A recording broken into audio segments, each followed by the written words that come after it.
Good morning, class. This is ECON 353 macroeconomics class. Today is April 12th, Tuesday. The class will finish up chapter 13 of the textbook. Here is the order of video clips we are going to consider today. 1. Phillips Curve, the definitions and historical record. 2. Expectations and the Phillips Curve. 3. Hot topic about the roller coaster ride over the long run of the economy. 4. Aggregate demand, aggregate supply, and the long run equilibrium. 5. Economic animation about the crowding out and lags. 6. Macroeconomic problems. 7. The Phillips Curve. Here is the first video clip.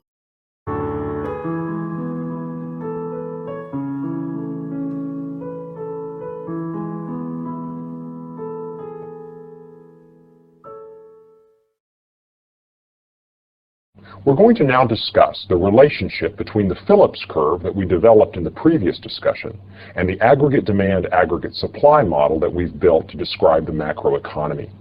We're going to see as we look at our aggregate demand, aggregate supply diagram that it doesn't quite match the Phillips curve. That is, instead of measuring inflation and unemployment, it measures the price level and the amount of output. However, the amount of output in the economy is related to the unemployment rate. The green line in the diagram represents the speed limit of the economy.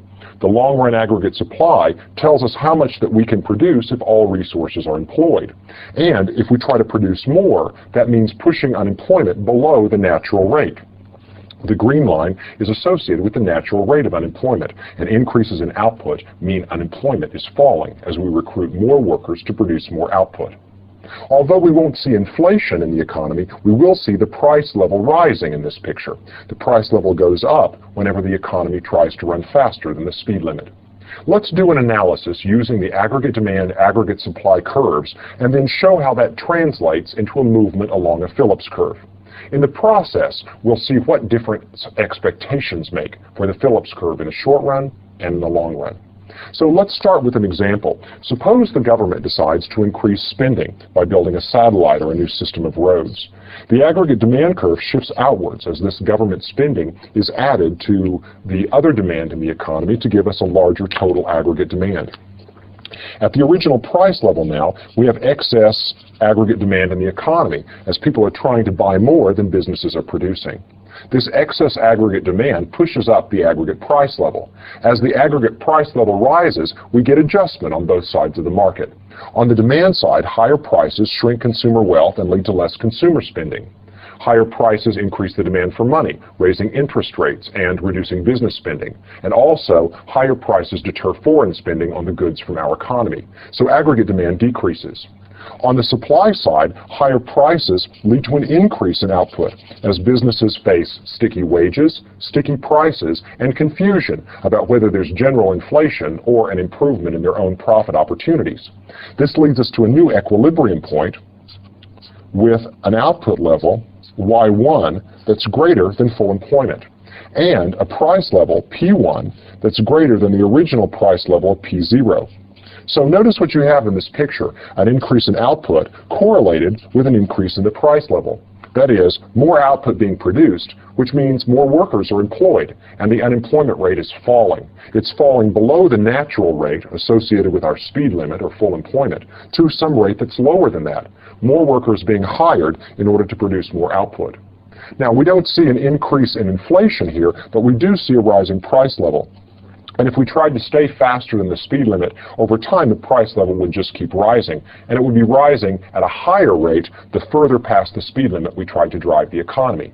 So you can see in this picture that as long as we're moving along the short-run aggregate supply curve, there's an inverse relationship between unemployment and the price level. The more output you try to produce, the lower the unemployment rate falls, the higher the price level is going to go. Now that's the short run.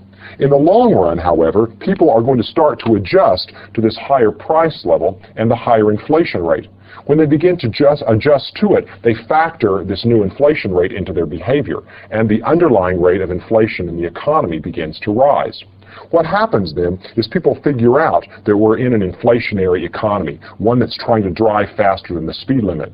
Wages become unstuck, and laborers ask for bigger cost of living adjustments. Prices become unstuck, and businesses raise their prices along with their costs. And finally, people figure out that they're in an inflationary environment, not one that's creating opportunities for their own particular business. When all this happens, we find that everyone begins to push these costs onto their customers by raising the prices they charge for their goods and services. And what ends up happening in the long run is we reach a new short-run aggregate supply curve where the price level is higher, but we've moved all the way back to the full employment level of output. That is, in the long run, we've got to observe the speed limit. In the long run, the price level goes higher, but output goes right back to where it was before. In the short run, there's a trade-off. You can get more output if you're willing to tolerate higher prices. But in the long run, as people pass the prices on, the costs on, as people adjust to the inflationary environment, we are restored to full employment. Even though the price level goes up, there's no increase in output, there's no reduction in unemployment. There's no trade-off in the long run. The only question is, how long does it take us to get to the long run? How long does the short run and the possibility of a trade-off last? Well, that depends. If expectations are adaptive or backward-looking, then we could stay down here along this curve for a relatively long time. This curve would gradually and slowly ratchet up as people see that, well, inflation occurred last year, it's probably going to occur this year too. Getting used to last year's inflation, influencing this year's perception of inflation, influencing next year's. As long as people are looking at what's happened in the past, the rate of adjustment is going to be relatively slow. But if people are forward-looking and have rational expectations, then what happens is the short-run aggregate supply curve moves immediately. People see, look, prices are going to keep adjusting till we get to P infinity. Therefore, everybody goes ahead and raises their prices right now, and we move immediately to the new long-run point. There is no period of trade-off between unemployment and inflation. So a Phillips curve depends on people not having completely, totally rational expectations. That is, if wages and prices are free to adjust immediately and people see where we are in this picture, then we're going to go ding right to this point without any trade-off. On the other hand, if people are able to be fooled, if there are rigidities in the economy from contracts, then you can have the persistence of lower unemployment and higher inflation in the short run. There's a trade-off along the blue curve. Let's now translate this story into a Phillips curve. Here we have a diagram with the inflation rate on the vertical axis and the unemployment rate on the horizontal axis. And I'm going to go ahead and put in our green line, which represents full employment. Here's the unemployment rate that's associated with full employment output. Maybe it's 5%. If you want, in the short run, to have more output and lower unemployment, you've got to tolerate higher prices. If you're willing to tolerate more unemployment and lower output, you can get lower prices or less inflation.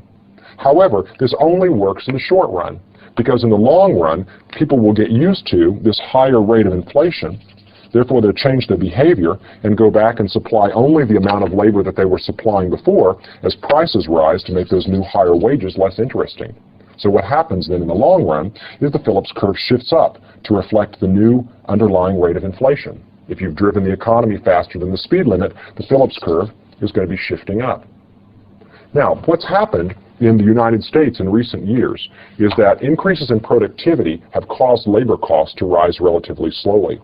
This slow increase in labor costs has then put a damper on inflation, and people are now in our economy used to inflation rates of around 2% a year. Therefore, the underlying inflation rate in our economy is relatively low, which means we're able to get a lot of output without a big increase in prices, because contracts, cost of living adjustments, and people's expectations have fixed on an idea that inflation is going to be at a relatively low rate. When the underlying rate of inflation is low because people expect it, then you get a more favorable trade-off in the short run. However, the more expectations become rational, the less likely we are to have any trade-off in the short run at all. The curve just moves up and down along the green line.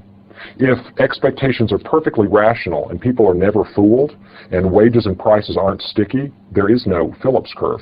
The long-run Phillips curve is vertical, and we're going to be on this curve as long as we are as long as everyone is rational, forward-looking, and is not constrained by fixed wages or fixed prices.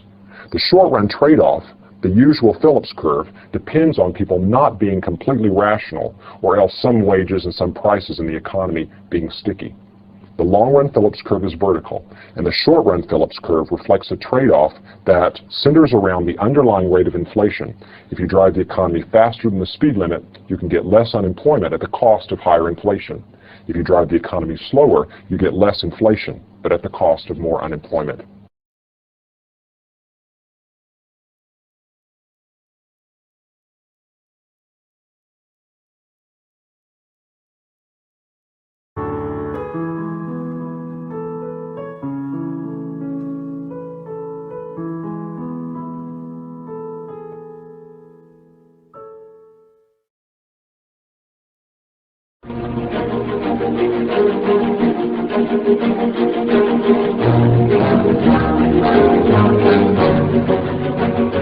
If you look at a graph of the performance of the U.S. economy over time, it's easy to see what the business press is talking about when they characterize the economy as a roller coaster, the ups and downs of expansions and contractions. Now, in March of 2000, the U.S. economy entered its 110th month of continuous economic expansion. That is, we haven't had a recession in nearly a decade, and some economists are beginning to wonder if maybe the business cycle isn't history. Does it really still explain the way the economy works? Or are we not in some kind of new economy where we won't necessarily have another recession? In order to evaluate this claim, we need to understand two things. First, what do economists think about the way business cycles have worked in the past? And next, what may have changed in the environment that's rendered the business cycle obsolete? Let's think first about the way business cycles have worked in the past. Typically what happens is the economy starts growing, some technological change or new set of markets created by an international trade agreement, and everybody is gearing up to take advantage of the profit-making opportunities. Businesses are building new factories and stocking them with equipment. Consumers are spending on goods and services out of the wealth they're anticipating getting from the stock market or their paychecks, and the government maybe also is spending. So as everyone begins to spend, the economy grows. The multiplier effect. Income leads to more spending, leads to more income. And as business expands, businesses have to hire more labor and to procure more raw materials. Now, all the businesses during this boom are doing the same thing, which means eventually they start depleting the stocks of these productive resources and driving up their prices. That means unemployment gets so low that you've got to start bidding workers away from other companies, and wages begin to rise. Or lumber is in short supply, or oil is in short supply, something, and the price of those commodities begins to rise as well. And eventually these costs of production have to be passed on to your customers in the form of higher prices for goods and services. Then the Fed gets concerned that we're on the verge of inflation, so it takes away the punch bowl. That is, it tightens the money supply, jacks up the interest rate, and everyone gets scared, stops spending, and the economy tips into recession. So there you have it, the business cycle. A boom, the fear of inflation, the Fed acts, and we head into recession. That's the same old story that we've had for years and years and years in the U.S. economy. So what's different today that makes economists think that we're in some kind of new regime? Well, first of all, we have unemployment that is at an extremely low level, 4%, lower than what many people thought was the NAIRU, the non-accelerating inflation rate of unemployment. Typically, by now, the Fed would have blown the whistle on this party. But what's happening is we see very, very little inflation anywhere in the economy. Part of that is due to rapid increases in labor productivity.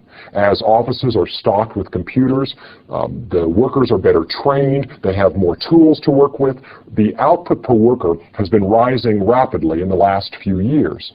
This means that businesses can afford to pay their workers higher wages without creating inflation because the workers are actually producing more.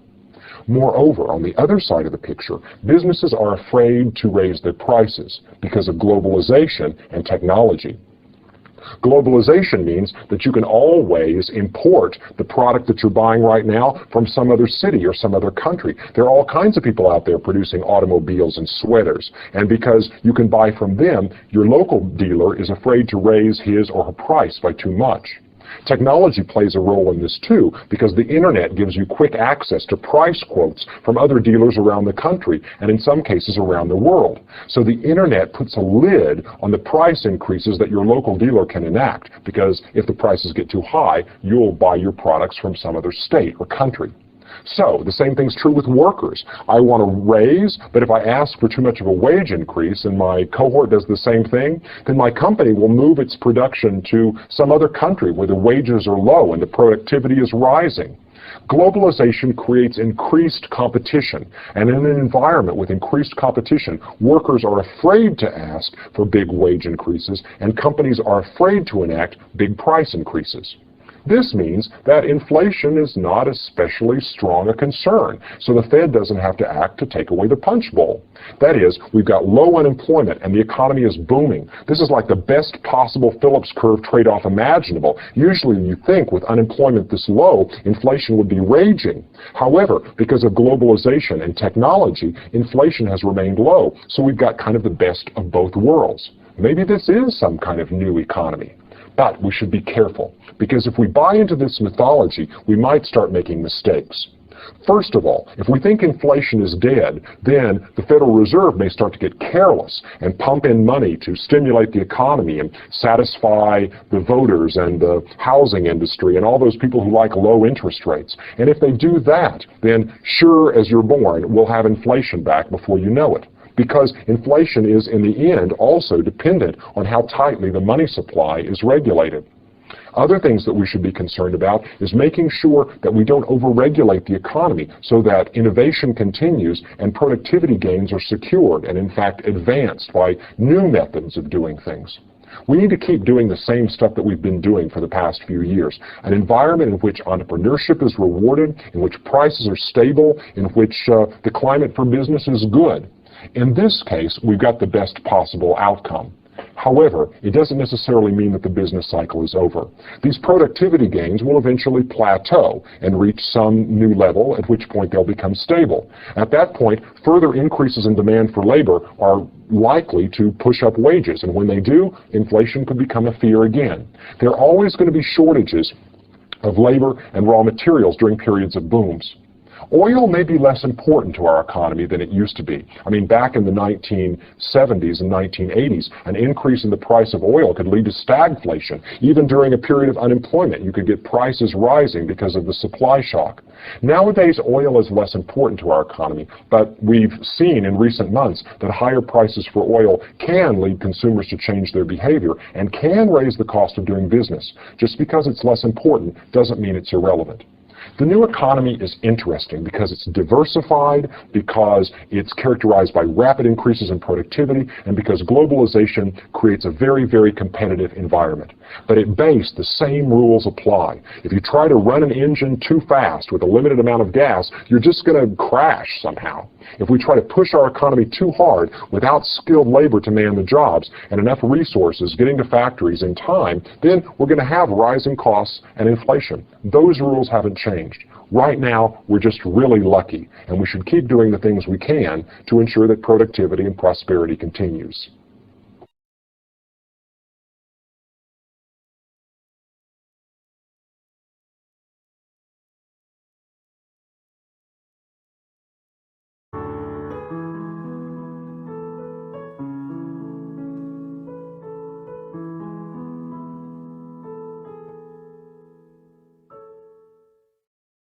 Videos, we've discussed how a country's equilibrium level of national output is determined by the level of aggregate demand and short-run aggregate supply at any given time. We examined situations in which countries had negative output gaps, otherwise known as recessionary gaps, and positive output gaps, also called inflationary gaps. You'll recall that the short run in macroeconomics is defined as the fixed wage period. It's the period of time over which, because of labor contracts and government interventions such as unemployment benefits and minimum wage laws, firms are unable to lower the wages that they pay their workers, and they're also able to hire more workers without having to raise wages. Because of wage inflexibility, In the short run, changes in the price level and the level of aggregate demand in the economy will lead to decreases in output. When aggregate demand decreases, as we see in our graph on the left here, a fall in aggregate demand, also known as a negative demand shock, causes a short-run decrease in the equilibrium level of output from YFE, full employment national output, to Y1, and a decrease in the equilibrium price level from PLF, the full employment price level, to PL1. This decrease in output and the price level is the result of sticky or inflexible wages in the short run. If firms could adjust the wage rates that they paid their workers as the prices of the goods that they produced fell, then they would lower wages when prices fell and continue to produce the same amount of output. If, on the other hand, there were an increase in aggregate demand in the economy, a positive demand shock, as we see in the graph on the right, in the short run, firms find it attractive to increase their output and hire more workers because wages are relatively fixed and profitable to produce more output. So output increases from our full employment level of output of YFE to our new equilibrium level of output of Y1. Additionally, there is demand pull inflation, which we defined in our last video on aggregate demand and aggregate supply shocks. As the equilibrium price level in the economy goes from PLFE to PL1. So in these two graphs, we have illustrated a recessionary gap. We called this a recessionary gap, and an inflationary gap. Output is beyond full employment in the graph on the right. In the short run, inflationary gaps and recessionary gaps are possible because of wage inflexibility. The fact that firms must reduce their level of employment and output when demand for their products falls because they cannot lower the wages that they pay their workers.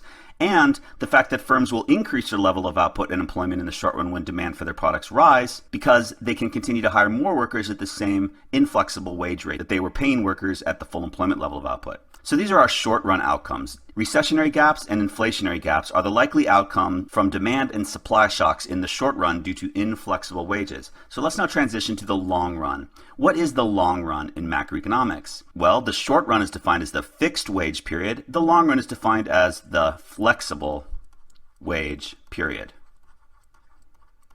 It's the amount of time it takes for wages to fully adjust to the price level and the level of demand in the economy, and other costs of production, not just the wages for workers, but also the rents for land, the interest rates for capital, and any other costs that firms face.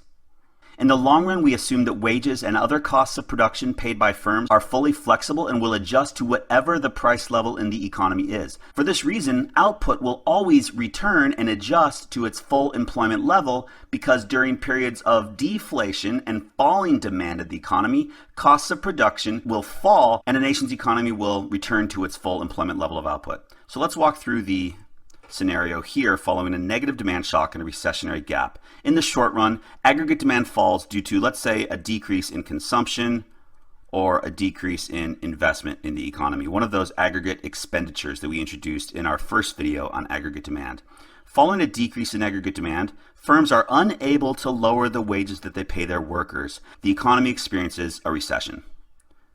Equilibrium national output decreases to Y1. As a result of this, there is an increase in unemployment. You could say the unemployment rate increases.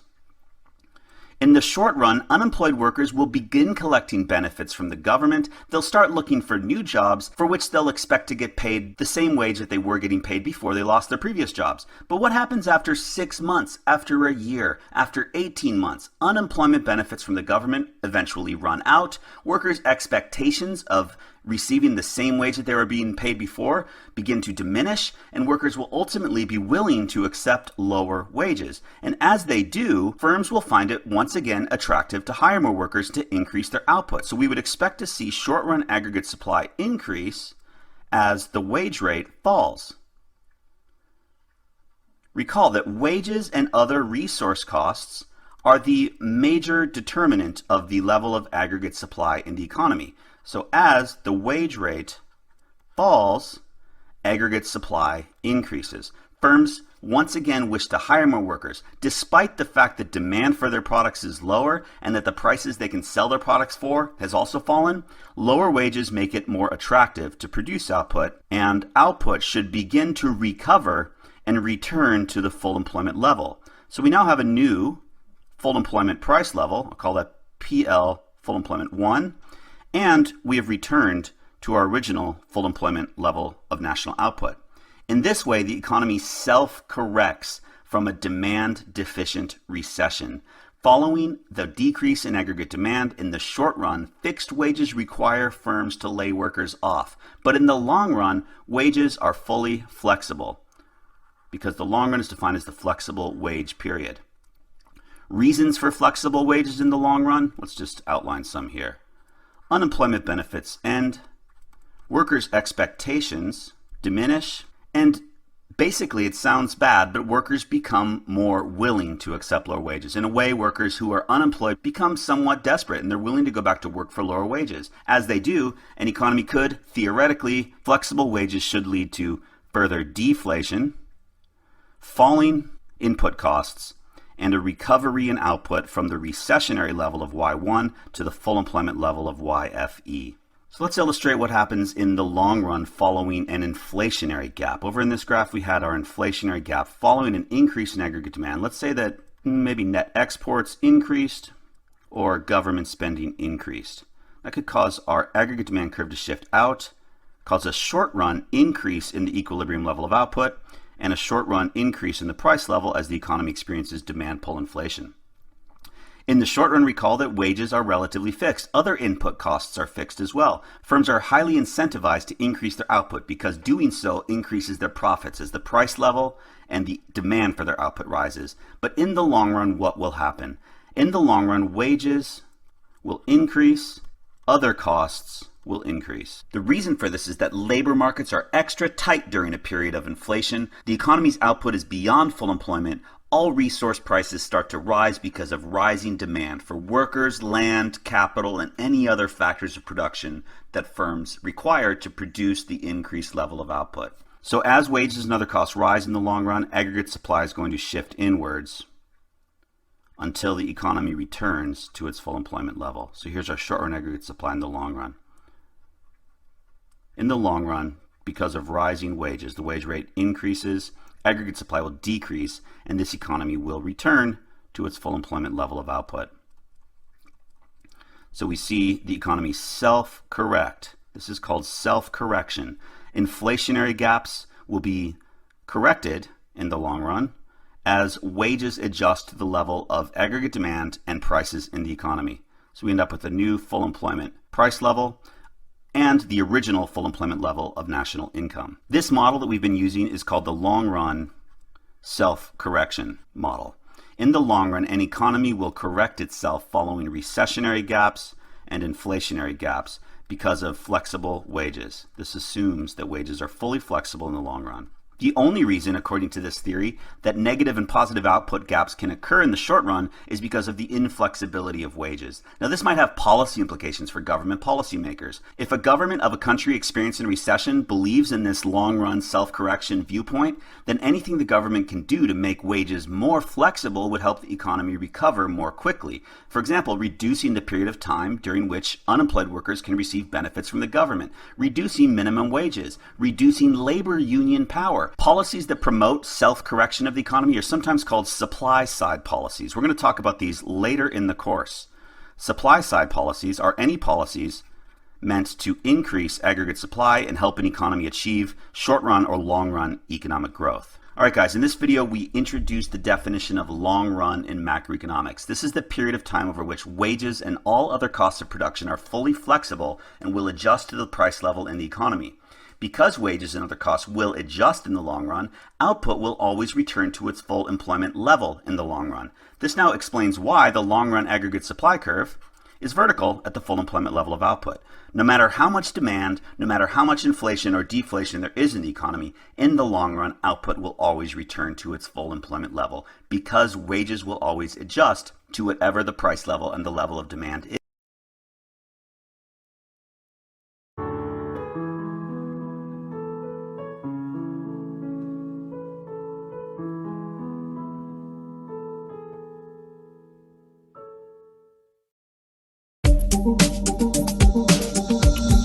the minimum wage. A national minimum wage, which sets the minimum hourly legal wage rate, was introduced into the UK in 1999. Its aim was to reduce poverty pay. Low pay can result from a number of labour market failures, including a lack of access to the labour market as a result of barriers to entry, such as discrimination. Also, where markets are dominated by a single employer, a monopsonist, average wages may be below the competitive market rate, with individuals unable to bargain for wage increases. Low pay can also result from inward migration from low-pay countries, which drives down the wages for domestic employees. Low pay often reflects a lack of skills and a very elastic demand for labour, as firms have a large pool of workers to choose from. There are several potential benefits of a minimum wage. Firstly, greater equality can be achieved, and the distribution of income between the high-paid and the low-paid may be narrowed. Poverty may be reduced as the low-paid gain more income, and the unemployed may be encouraged to join the labour market. Exploitation by powerful monopsonists may also be restricted. A minimum wage can also save government spending in terms of having to pay lower benefits and tax credits. Finally, a higher minimum wage provides a boost to earnings, which can increase national income and create jobs. A country's official level of development may also increase. However, the classical free market argument against the national minimum wage is that it can create unemployment by distorting labour markets. Assuming the minimum wage is higher than market clearing wage, demand will contract and supply extend. The contraction of demand is the result of a combined income and substitution effect in the response to the higher wage rate. For example, a minimum wage of £10 an hour would create a contraction in demand to E1, but supply would extend to E2 as more low-skilled workers are encouraged to look for work, creating classical unemployment of E1 to E2. In addition, critics argue that a higher minimum wage can cause price inflation as firms pass on the higher wages in higher prices. The competitiveness of goods abroad can also suffer compared with low-wage economies, such as China and India. This can worsen the balance of payments. Similarly, inward investment may be deterred, as foreign investors will look to avoid high-wage economies. The labour market may also become inflexible in response to changes in the rest of the economy. Finally, workers and employers may be driven into the unofficial labour market. The full impact of a minimum wage depends upon the level of the minimum wage and the elasticity of demand for and supply of labour. By 2015, the adult rate had risen to £6.70 per hour, and the rate for 18 to 21-year-olds to £5.30. In recent years, the idea of a voluntary living wage has received wide support from politicians and employers. To see more videos, go to www.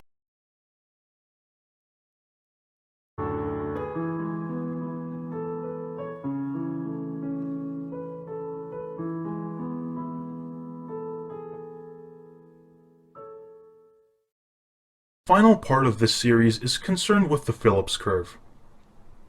The short-run Phillips curve is the relationship between unemployment and inflation when the expected inflation rate and the natural unemployment rate are both held constant. It suggests that in the short run there is a trade-off between inflation and unemployment. The cost of maintaining low unemployment is high inflation, and the cost of maintaining low inflation is high unemployment. This is important to consider when authorities make decisions about how to deal with inflation or unemployment, as they must consider the other as well. The long-run Phillips curve is the relationship between inflation and unemployment when the actual inflation rate is equal to the expected inflation rate. It is vertical at the natural unemployment rate because in the long run, any expected inflation rate is possible.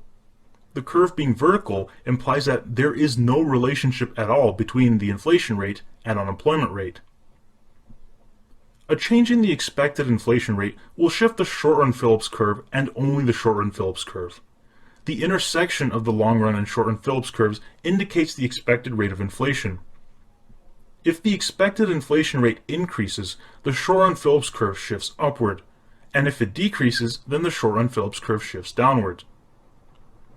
A change in the natural unemployment rate will shift both the long-run and short-run Phillips curves. An increase in the natural unemployment rate will shift both curves outward, and a decrease in the natural unemployment rate will shift both curves to the left. In both cases, the expected inflation rate does not change, and thus there is no vertical movement of the short-run Phillips curve. The movement is only horizontal. That was the series on business cycle theory.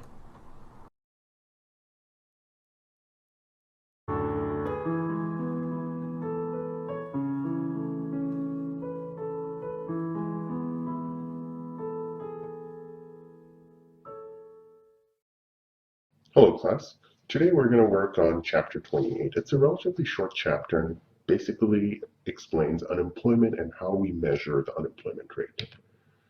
So we're going to see how is unemployment measured, what is the natural rate of unemployment, and why are there always some people unemployed. We're going to look at a little bit how unemployment is affected by unions and minimum wage, and we're going to see the idea about the theory of efficiency wages. So every month, the Bureau of Labor Statistics, which is run by the US Department of Labor, sends out a survey. And it surveys about 60,000 households in the US.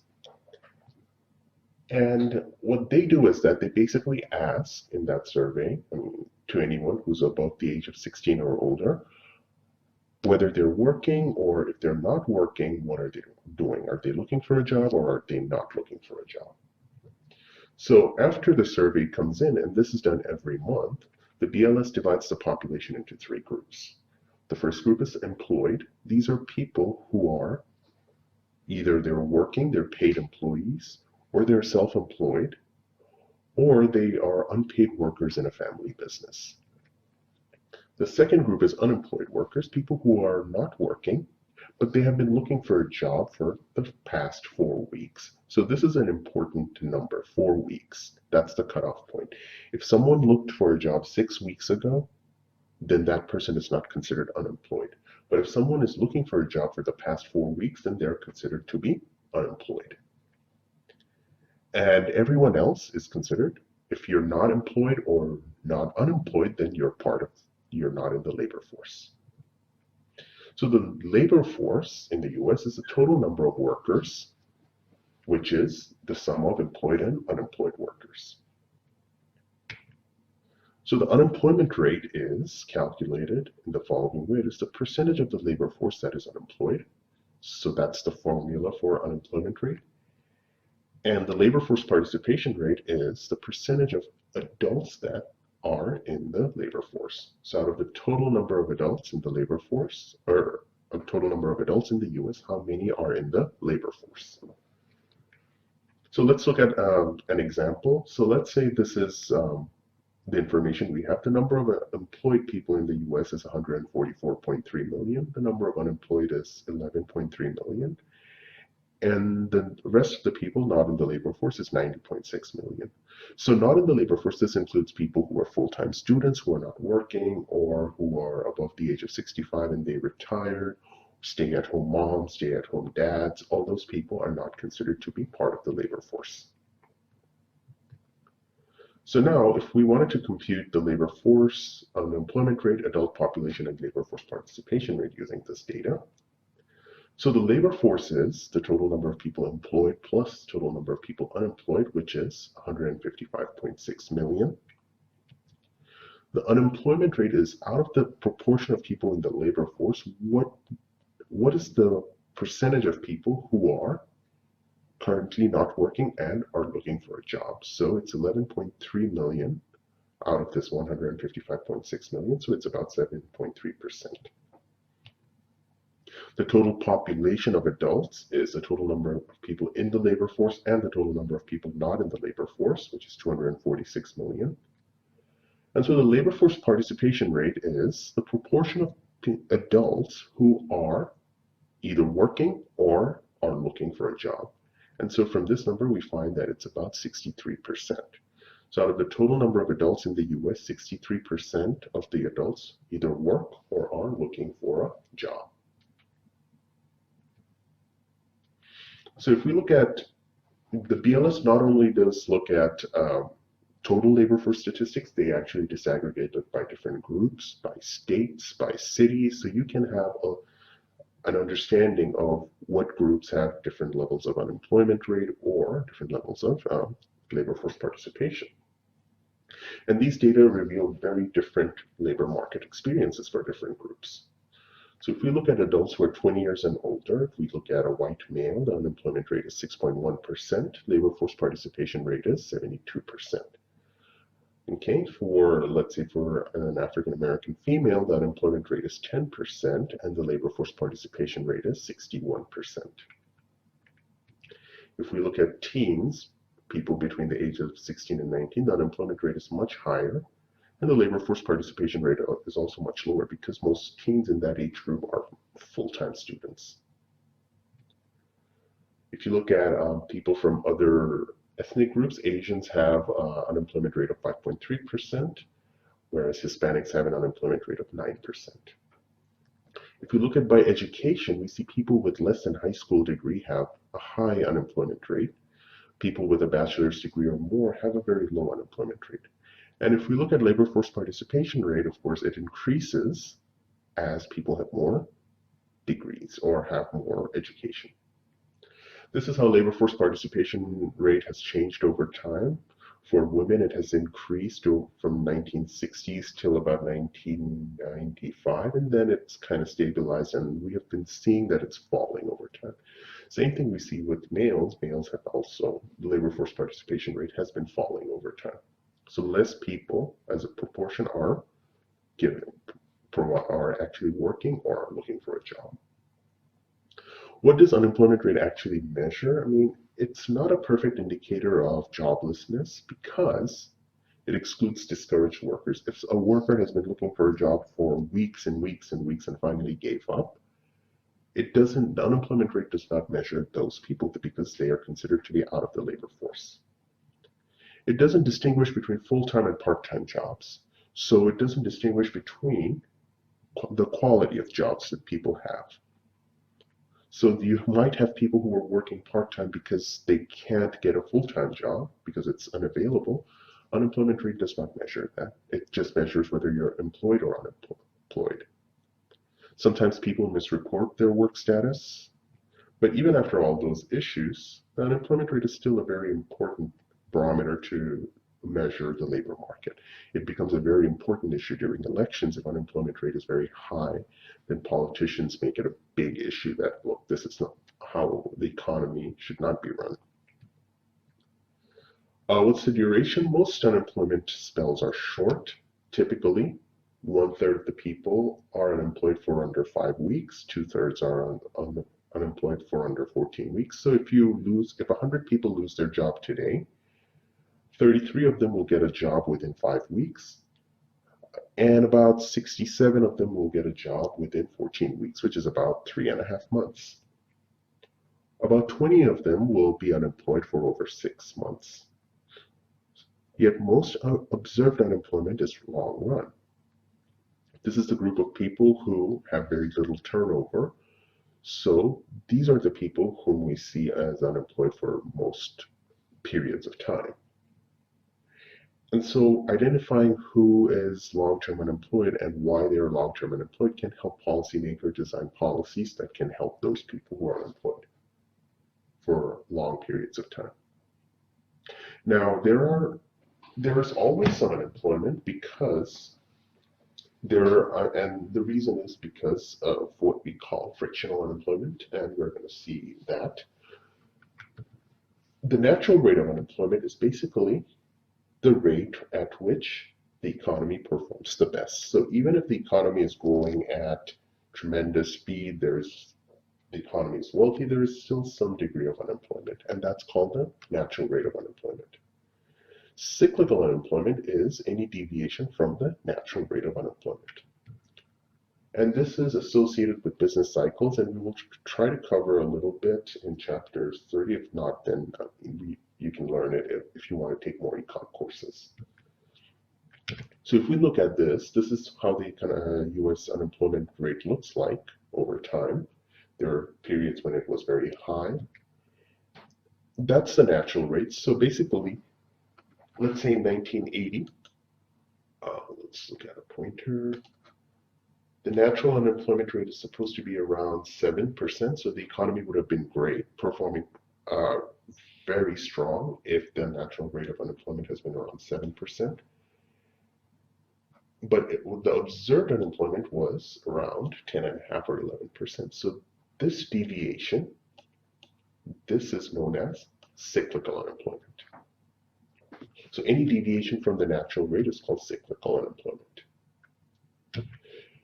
Now, why do we see that the economy is still has some unemployment even when there is like if the economy is doing really well?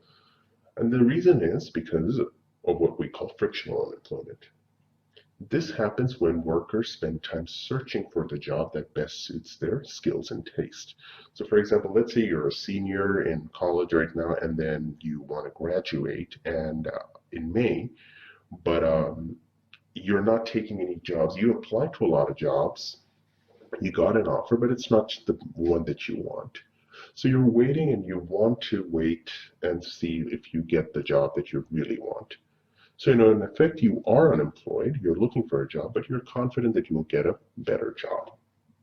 And this is short-term for most workers. The other kind is structural. This is when there are fewer jobs than workers. So there's fewer jobs to go around, and there are more workers. And this is usually longer term. And this is when people don't have maybe the right set of skills in the job market. So workers have different tastes and skills, and sometimes jobs have different requirements.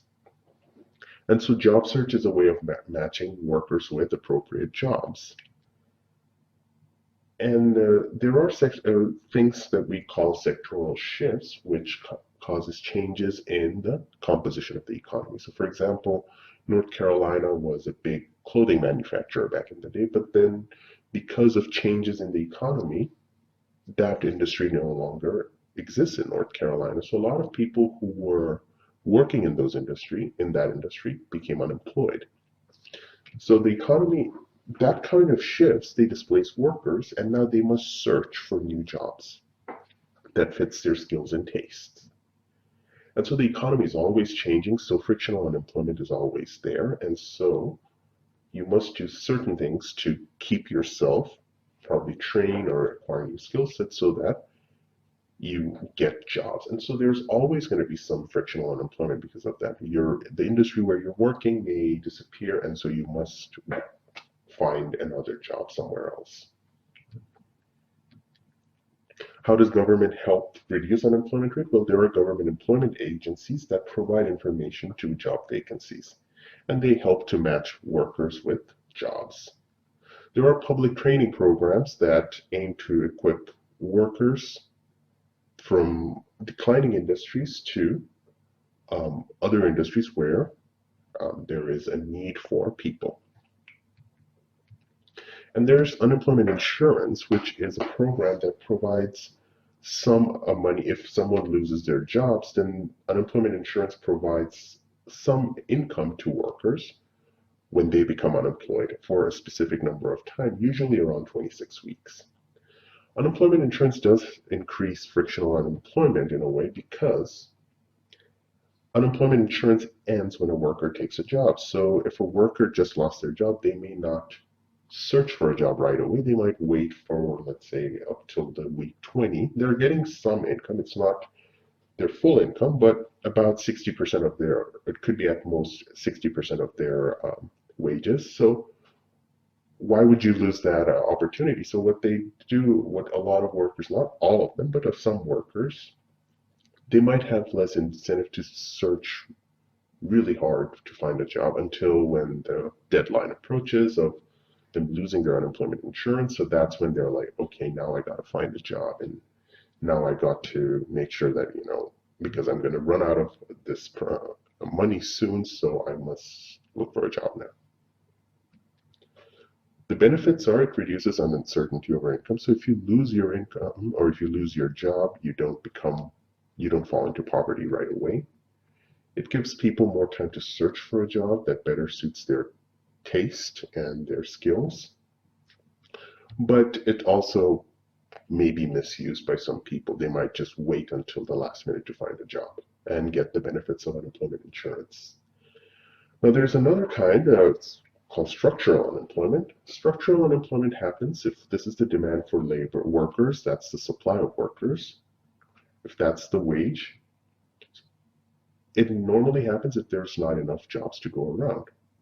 And this normally happens when the wage is kept above equilibrium. So even though the equilibrium wage is WE, for some reason wage is actually kept at W1.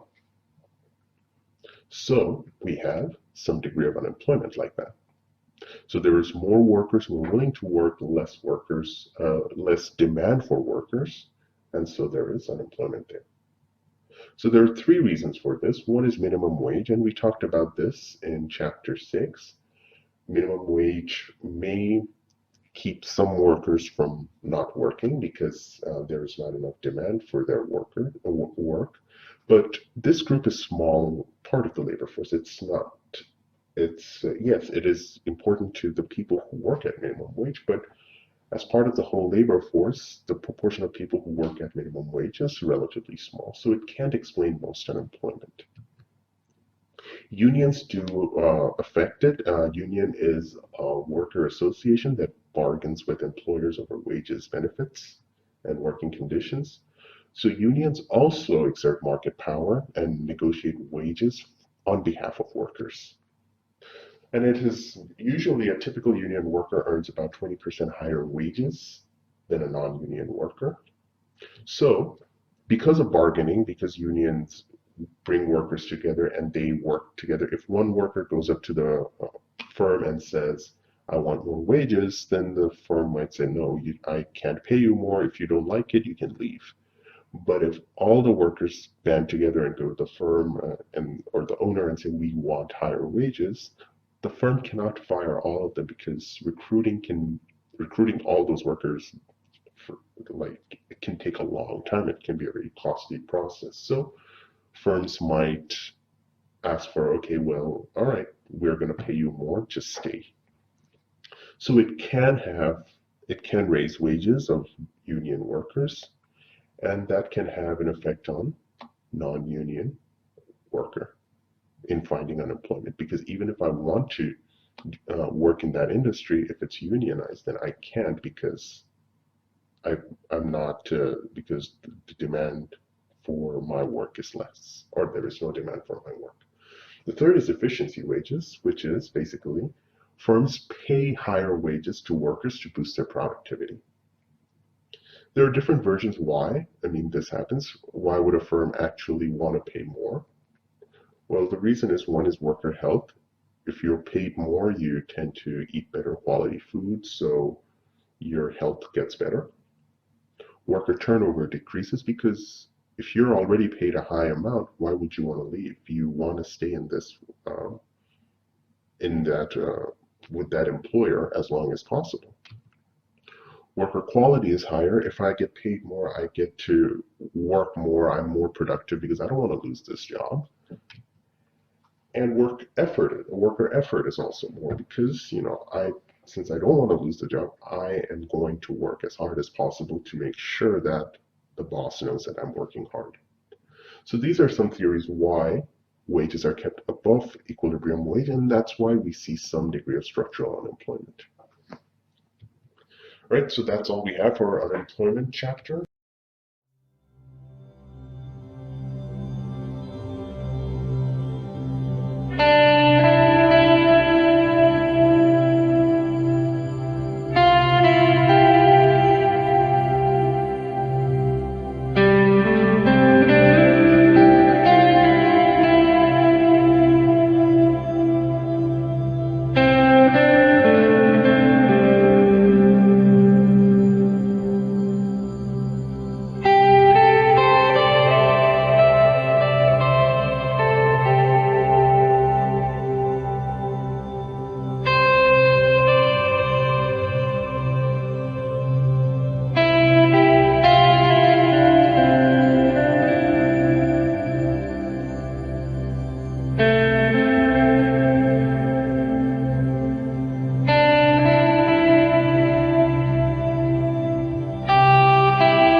We're going to be looking closely at unemployment. We're going to define unemployment, look at the different types of unemployment a country's economy might experience, talk about the formula for calculating the unemployment rate, identify some of the causes, do a graphical analysis using an ADAS model, and finally we'll outline some of the solutions to the different types of unemployment that might exist.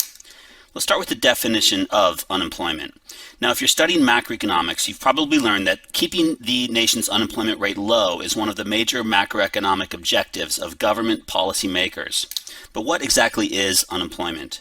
Unemployment refers to the condition of a worker being out of work, looking for a job, but unable to find a job. So that's a very specific definition.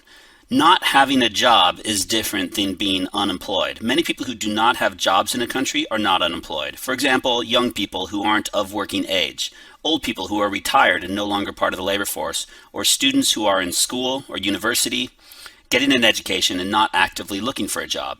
So to be considered unemployed, somebody must be actively looking for a job but unable to find one. That's the definition of unemployment. Now, to get more detailed, we have to break down the different types of unemployment that a country's economy might experience. Let's start with one called frictional unemployment. Frictional unemployment is a very common type of unemployment that refers to a situation in which a worker is in between jobs, or a student has graduated or finished school and is looking for his or her first job. Frictional unemployment is a very natural type of unemployment. Every economy will be experiencing some degree of frictional unemployment at all times. It's also a sign that an economy is perhaps even healthy. Having frictional unemployment indicates that workers are confident enough to leave a job and look for a new job. It also indicates that students are graduating from universities or schools and looking for their first jobs. So frictional unemployment is going to be included in what we call the natural rate of unemployment, which we will talk about a little bit later. A second type of unemployment that exists in every nation's economy is structural unemployment. This is unemployment arising from changes in the structure of a nation's output. Now, clearly we need some more information to get a good idea of what this is really referring to.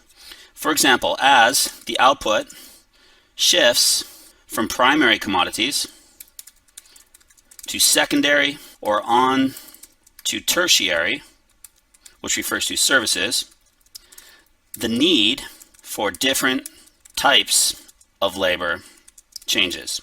Structural unemployment is also what we consider a natural or normal type of unemployment. Every country should be experiencing structural unemployment at all times, and it's not necessarily a sign of a sick or weak economy. Structural unemployment could be a sign that technological change and globalization are actually driving economic growth in a country. The third type of unemployment is called cyclical. This is the least desirable and the most harmful type of unemployment that a country could experience. We refer to cyclical unemployment as demand deficient unemployment. In other words, this is the unemployment that arises from a fall in aggregate demand. In other words, when an economy is in a recession, cyclical unemployment exists. Clearly, the words recession and demand deficient imply that an economy is not doing well. We'll graph the different types of unemployment using an ADS model in just a moment, but first let's talk about the formula. Usually when discussing unemployment, we refer to the unemployment rate. The unemployment rate refers to the proportion of the total labor force that is unemployed at any given time. So we're going to write out a simple equation here. The unemployment rate is measured by measuring the number of unemployed people in an economy using the definition above, workers who are out of work, looking for a job and unable to find a job, divided by the number of people in what we call the total labor force, or the TLF. The total labor force. This includes everybody in a nation above the age of 16 who is either employed or unemployed. In other words, people who are looking for a job, unable to find one, or already have a job. The total labor force does not include people who are not looking for jobs. In other words, university students, older high school students, individuals who are not actively looking for jobs or not actually employed or not part of the labor force. So once we divide the number of unemployed by the number in the total labor force, we multiply this by 100, and that gives us the unemployment rate, or the percentage of the total labor force that is at any given time unemployed. Before we do our graphical analysis, let's talk about some of the causes of frictional, structural, and cyclical unemployment. Now, as I already explained above, frictional unemployment exists when people are in between jobs, or when people are leaving school and looking for their first jobs. So why might the level of frictional unemployment be higher in some countries than in others? Well, this really has to do with labor market rigidities. What do we mean by this? How hard is it for people who are looking for new jobs to find new jobs? In other words, if there is easy access to information about employment, then the frictional unemployment should be lower. If people are able to move around a country and move to different places where jobs exist, then frictional unemployment will be lower. However, if there are rigidities in the labor market or obstacles to people finding information about where jobs exist, or the ability to move to different places in the country in order to take those jobs, then we would expect frictional unemployment to be a little bit higher. So what are the causes of structural unemployment? Technological change that makes certain types of labor redundant. For example, robots come into a factory and replace factory workers. Technological change can cause structural unemployment, and globalization is the second major cause of structural unemployment. As more and more goods are produced in low-wage countries such as China, around Southeast Asia, or Latin America, workers in the industries that are no longer producing those goods in the rich world will become structurally unemployed. Now, you may say that that's a terrible thing, that structural unemployment is a bad thing because those workers have little hope of finding new jobs. And on a personal, individual level, there's no doubt that structural unemployment is undesirable. But overall, do technological change and globalization indicate improvements or deterioration in a country's economic situation? I think it's pretty clear that both of the causes of structural unemployment are generally good for a nation's economy as a whole. So we can conclude that structural unemployment, while difficult for those who are experiencing it, is not necessarily a sign of a sick or unhealthy economy. Referring to cyclical unemployment, we already indicated that cyclical unemployment arises from a fall in aggregate demand. Hence the other name for this type of unemployment, demand deficient unemployment. This could also be caused by a recession. So the third type of unemployment, cyclical, is clearly the least desirable. It is a sign of a nation's economy being very sick, and there is a level of demand for the nation's goods that is below the full employment level. Individuals who would normally be employed in a nation's economy, if it were producing at full employment, are unable to find jobs when there is cyclical unemployment. Hence, it is the least desirable type of unemployment in a nation.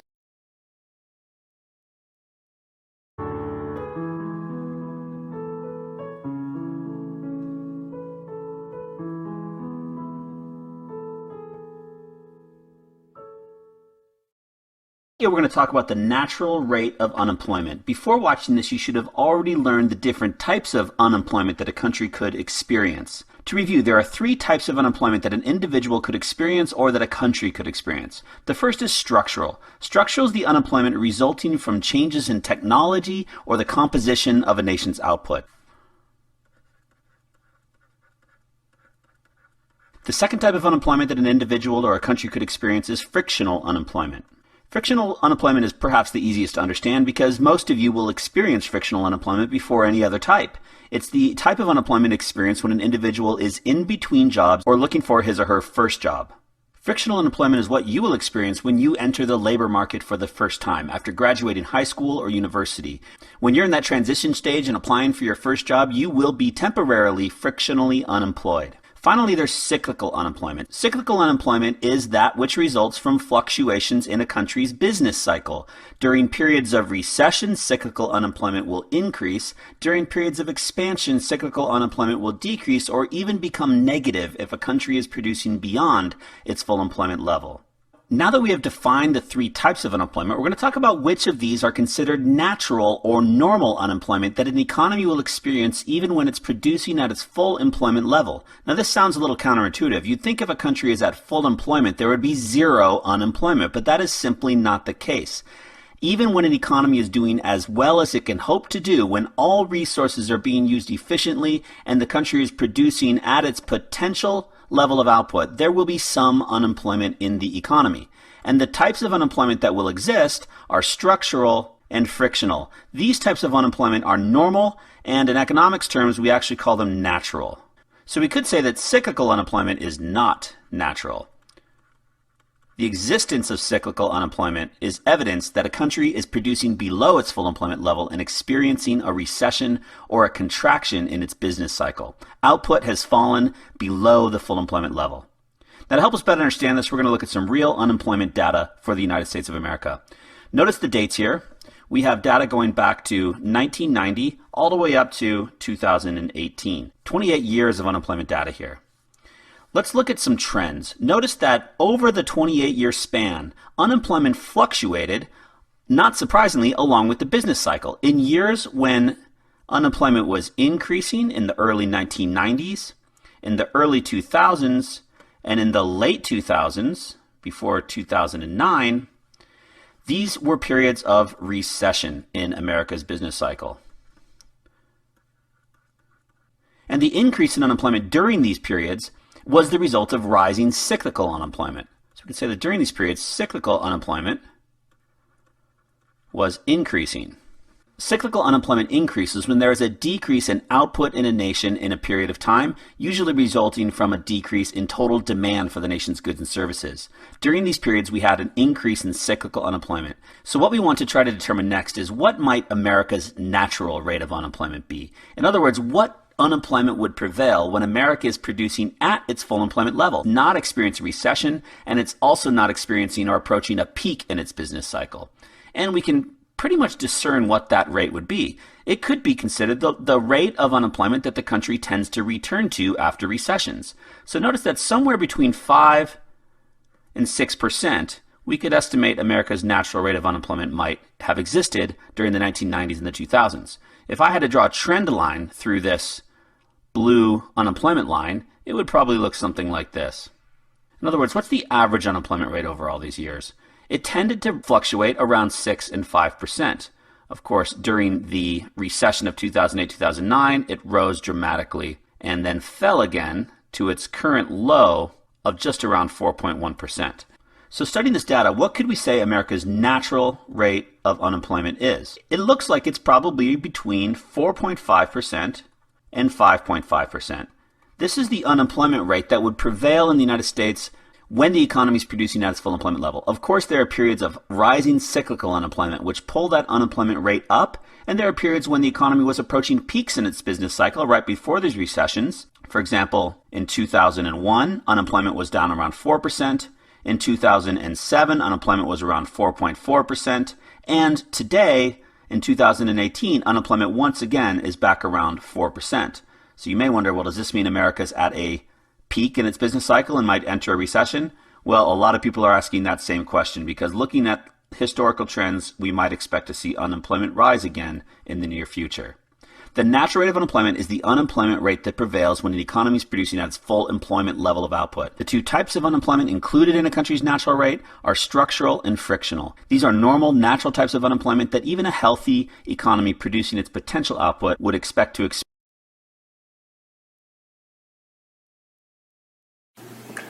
The other part of our classical model is the labor market. The labor market is going to look at the interaction of labor demand and labor supply, and it's going to tell us what the price is and what the quantity is, just like any other market. Now the trick is, when we're looking at the labor market, things are a little backwards from what we're used to. So let's look at labor demand first. Normally we think of demanders as ourselves. We buy goods and services.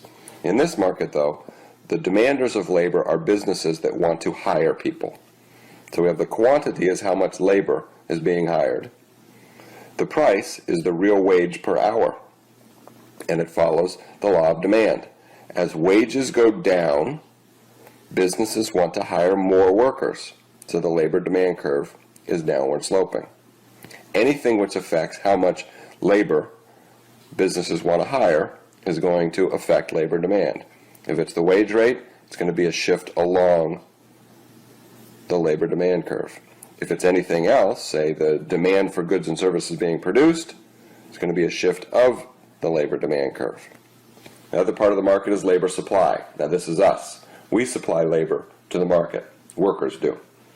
And when we look at real wages, an increase in real wages increases the number of workers that are willing to work, and so the labor supply curve is upward sloping.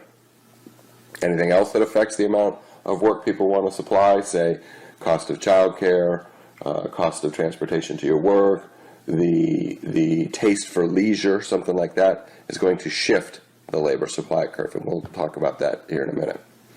You put the two together, you have labor demand, labor supply, you get equilibrium, and in this picture we'll have equilibrium at a price of $15 and labor of 7,500 units being supplied.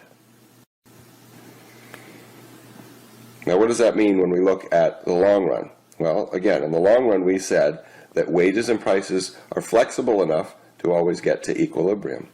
So we have a labor demand curve, we have a labor supply curve, we're always going to be at equilibrium. We would not find ourselves in a situation where the wage rate was too high, because this would be an excess supply of labor. Under those circumstances, we would expect wages to fall, and we'd get to equilibrium. We also wouldn't expect to see ourselves in a position where wages too low. Here you'd have an excess demand for labor, wages are going to rise. So our assumption for classical models that wages and prices fluctuate get us to equilibrium in the labor market.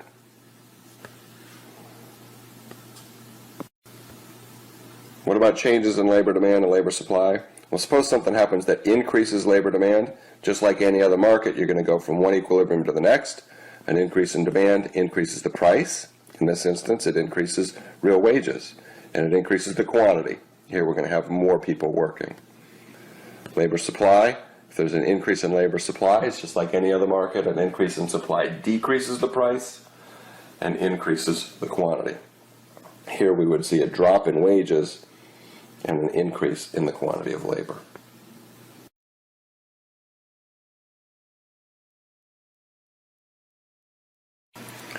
Now let's use our full employment model to answer some questions. For example, what happens if we have taxes? What happens to potential output? Now let's suppose we're going to institute something called a labor tax. Right? And that tax is going to be a tax paid by firms when they hire labor. Now what we would expect to happen is, since the cost of labor is rising, we're going to have a decrease in labor demand. And we'd go from an equilibrium at point A down to point B with less labor being used. How does that affect potential output? Well, let's roughly sort of draw in our production function up here on the above our labor market. And we can see that as the amount of labor goes down, so does potential output. And if we shifted from point A to point B, we could trace up to the production function how much potential output is, and we'd see that it goes down when the amount of labor goes down. So anything which decreases labor at equilibrium in the labor market is going to decrease potential output. Now we might talk about under what circumstances this happens. Some studies show that labor supply is inelastic, or it's vertical. If that's the case, then a shift of labor demand back doesn't change the amount of labor being used. It does, and thus it doesn't change employment, and thus it doesn't change potential output. So depending on how we think the labor market works and how labor supply, how elastic it is to changes in wages, we're going to have different effects on potential output. In most instances, when we look at these models, we're going to look at an upward sloping or somewhat elastic labor supply curve, and we would see an effect on potential output. Another way this model is used is in a theory called real business cycle theory. Real business cycle theorists believe that economic fluctuations or changes in output can be explained by using the long-run classical model. How would we explain a drop in output during a recession? Well, it would have been changes in the labor market which decreased employment. That would translate into drops in potential output. So real business cycle theory is the economic theory that emphasizes how shocks to the economy, to technology, cause fluctuations in economic activity. Suppose there's a negative technology shock and labor becomes less productive. That's going to shift the labor demand curve back, decreasing employment, and thus we'd see a drop in output. This is just one theory about how economic fluctuations happen. We're going to see more theories as we move forward and when we look at our short-run economic models.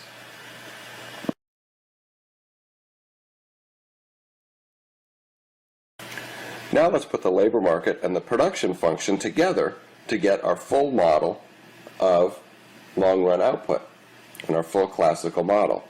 Here we've got our production function, which tells us, given an amount of labor, how much output is going to be produced, and we can see that it goes up, but it goes up at a decreasing rate. In the bottom part of this graph, we've got the labor market, where we have labor supply and labor demand. So our question we ask in our production function is, given an amount of labor, how much output will we produce? So if we want to know how much output is being produced, we need to know how much labor is being used. That's told to us by the labor market. At equilibrium in the labor market, we know real wages are going to be equal to W, and the amount of labor being used is L. Now when we stack these two graphs on top of each other, we can do this because the same variable is on the horizontal axis. So if the labor market is telling us at equilibrium we're going to use L units of labor, that same amount of labor is the input to the production function, and that tells us how much output is being produced. This level of output is called the full employment level of output.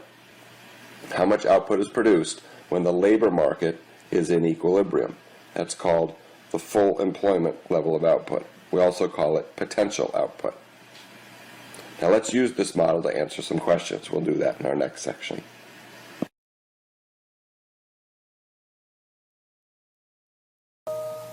Now we're going to start learning about some models. Models are a way economists try to describe how the economy works so that we can answer questions. The first set of models we're going to look at are long-run models, or what are called classical models. These are economic models that assume that wages and prices adjust freely to changes in demand and supply. Another way to think about that is to say that markets always get to equilibrium, right? That we don't have an excess demand or supply in any markets. And then the key market that we are going to look at when we look at long-run classical models is the labor market. So our working assumption is going to be that wages and prices adjust freely, so we're always at equilibrium. And when we look at the long-run model, we're going to see we're at equilibrium in the labor market, and this becomes a very powerful model for answering questions about long-run economic behavior. When we look at how much we can produce, or what's called potential output, or how fast output grows. So let's look at how we build up our classical model.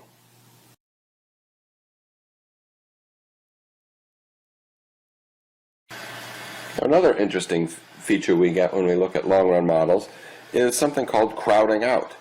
And if we look at how we divide output among different demands for GDP at full employment. So remember, when we looked at total GDP, we were able to figure out who was buying it. This was the expenditures approach for adding up GDP. And we had GDP, or output, was consumption plus investment plus government purchases plus net exports. Now let's look at a closed economy first, where we have no net exports. So in a closed economy, it's an economy without international trade. We would say that output is C plus I plus G. Now, we just looked at our long-run models, and we know that output is going to be equal to potential output because we're at equilibrium in our labor market. So if we have a change in something on the right-hand side of this equation, and there's no change on the left-hand side, what's going to happen? Well, we're going to have not an equal sign anymore. So suppose we thought that government expenditures went up. Well, if there's no change in potential output, then Y, or output, is not going to change. If that's the case, and government expenditures rises, well, we must have a drop in the other things that make up output in order to make it still the same level of output. This is called crowding out. It's a reduction in investment or some other component of GDP caused by an increase in government spending. And the reason this happens is because output in the long run, or in our classical model, is fixed at full employment. So when we get an increase in one component of output, the other components must fall. Generally, when we talk about crowding out, we're talking about a drop in investment. Has this happened? Certainly it has. Right? So when we look at World War II, during World War II, the share of government spending in GDP rose precipitously because we were spending a lot of money fighting World War II. And what did we see happen to the other parts of GDP? Well, the share of consumption in GDP went down. The same is true for the share of investment. Government expenditure share of GDP went up. The share of investments of GDP went down. This is also true in an open economy. And an open economy is one economy with international trade, and now we have GDP is C plus I plus G plus NX, or consumption, investment, government expenditures, and net exports. If we have an increase in government expenditures, we could see a decrease in consumption, or investment, or net exports. And so an increase in government expenditures doesn't have to crowd out consumption and investment. It might crowd out net exports instead.